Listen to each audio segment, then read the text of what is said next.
और भाव का अगर बात करें तो भाव तो रोजाना मतलब अपना नया कहीं ना कहीं हाई वजन में कंप्रोमाइज कर रहे हैं। अगर किसी को 10 लाख रुपए की ज्वेलरी लेनी थी जो पहले 12 ग्राम आती थी वो अभी पर डे 8 ग्राम आती है। सभी जगह एक समान जीएसटी निकल चुका है। पहले रूस और यूक्रेन युद्ध था, अब इजराइल और हमास युद्ध हो गया और भी रास्ते खोज लेंगे कि हमें एक्सपोर्ट अमेरिका नहीं तो किस देश में करना है।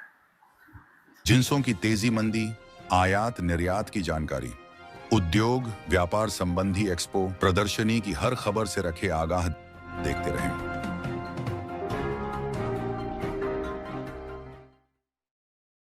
नमस्कार, आप देख रहे हैं केएनएच डिजिटल मीडिया ग्रुप में रंजन एस के उद्योग व्यापार की खास खबरों के साथ। दोस्तों, अभी मैं मौजूद हूं चांदनी चौक के कुचा महाजनी में। जी हां दोस्तों, और जिस तरह से सोना और चांदी की कीमतों में तेजी आई है और लगातार इसके भाव बढ़ते जा रहे हैं, इसी बारे में पड़ताल करते हुए आज बात हुई bullion merchant association president Yogesh Singhal ji से। उन्होंने क्या कुछ बताया, आइए देखिए इस रिपोर्ट को। आइए दोस्तों, बात करते हैं। सामने जो चेहरा देख रहे हैं ये योगेश सिंघल जी हैं, जो कि ऑल इंडिया बुलियन एसोसिएशन कुचा महाजनी के प्रेसिडेंट हैं।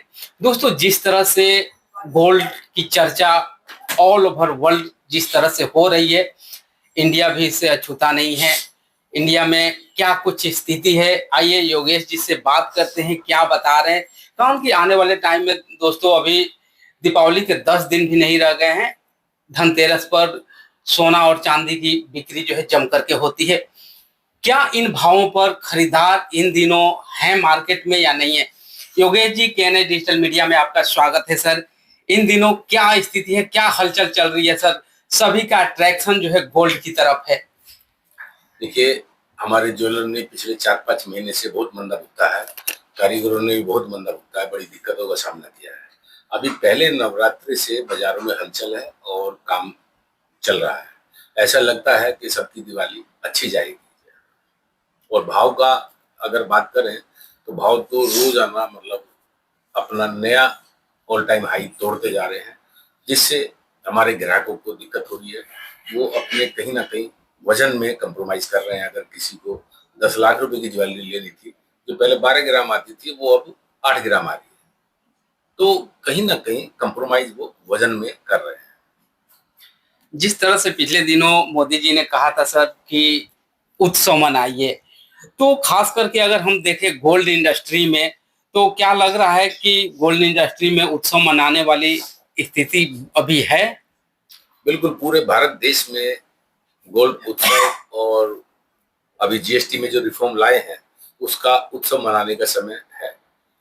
पिछले दिनों हम अपने फाइनेंस मिनिस्टर से भी मिले थे और हमने जीएसटी को लेकर चिंता जाहिर की थी। उनको बताया था कि हम 1% पहले था वैट में, अब जीएसटी आने के बाद 3% हो गया, जो बहुत ज्यादा है, तो इस पे भी थोड़ा सा ध्यान दें।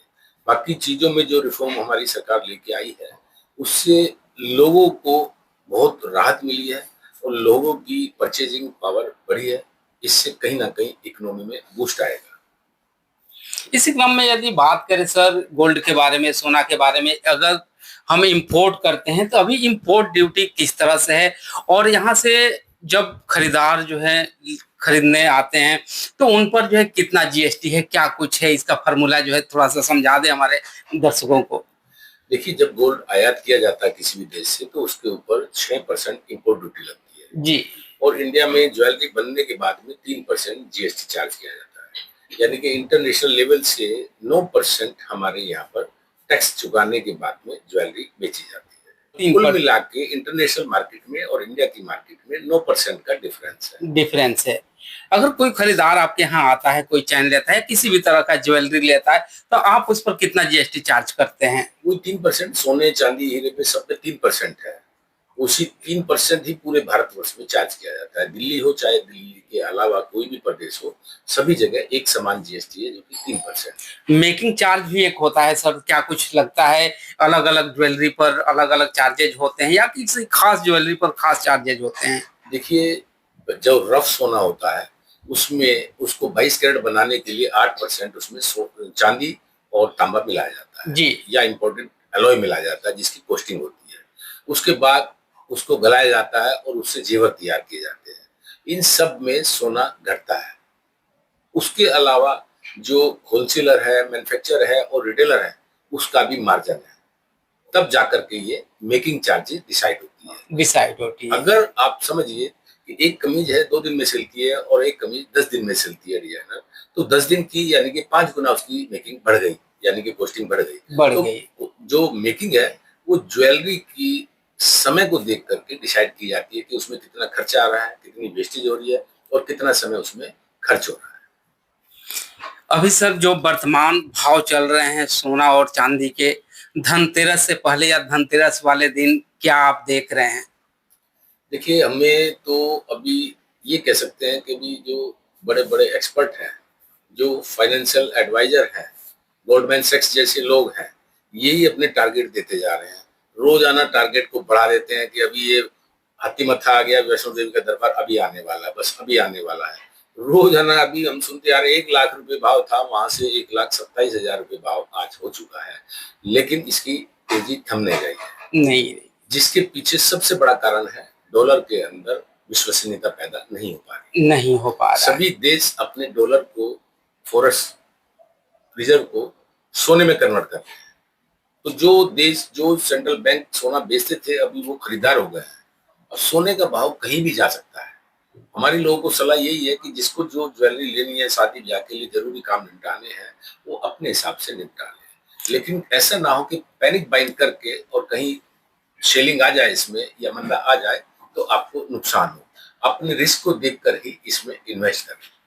सर ऐसा भी है कि इंटरनेशनल लेवल पर जो एक्सपर्ट हैं या जो इस बिजनेस में लगे हुए हैं, कहीं ना कहीं किसी दूसरे आशंका की तरफ जा रहे हैं सर, वर्ल्ड वार की तरफ जा रहे हैं कि हो सकता है कि जो इमरजेंसी वाली स्थिति हो, गोल्ड जैसे कि आपने बताया कि हर आदमी जो है लगा हुआ है कि खरीद करके रख ले, तो क्या लग रहा है कुछ घबराहट की स्थिति है जो खास करके ज्वेलरी इंडस्ट्री में, गोल्ड इंडस्ट्री में लोग लगे हुए हैं, उनके अंदर क्या किस तरह की स्थिति बनी हुई है, पैनिक है या नहीं है?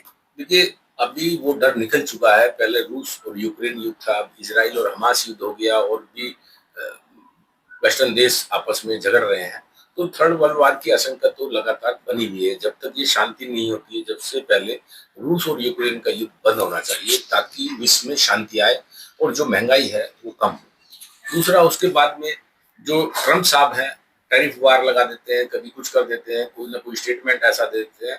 उन्होंने अपनी मर्यादा जो अमेरिका की थी वो मेरे ख्याल में खो दी है। उनको कहीं ना कहीं सेटल, अभी करेंसी की दिक्कत है, अभी डॉलर में कोई भी देश करेंसी में व्यापार करना नहीं चाहता, अपने पास नहीं रखना चाहता। अभी G7 देशों की मीटिंग हुई थी, उसमें हमारे भारत की थी, रूस, चाइना और भी देश थे, 7 देश थे उसमें।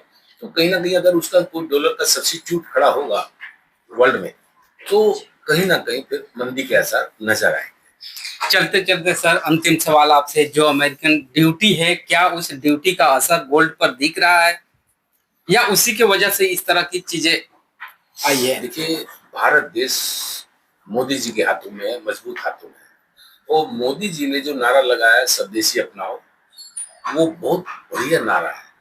दूसरी बात, अमेरिका में जो हमारे व्यापार का नुकसान है उसको दूसरे देशों में हम तलाश रहे हैं। मोदी जी जगह जगह पूरे देशों में जा रहे हैं और एफटीए के अगेंस्ट समझौते कर रहे हैं, तो हमारा माल कहीं ना कहीं उन देशों के थ्रू अमेरिका जाएगा।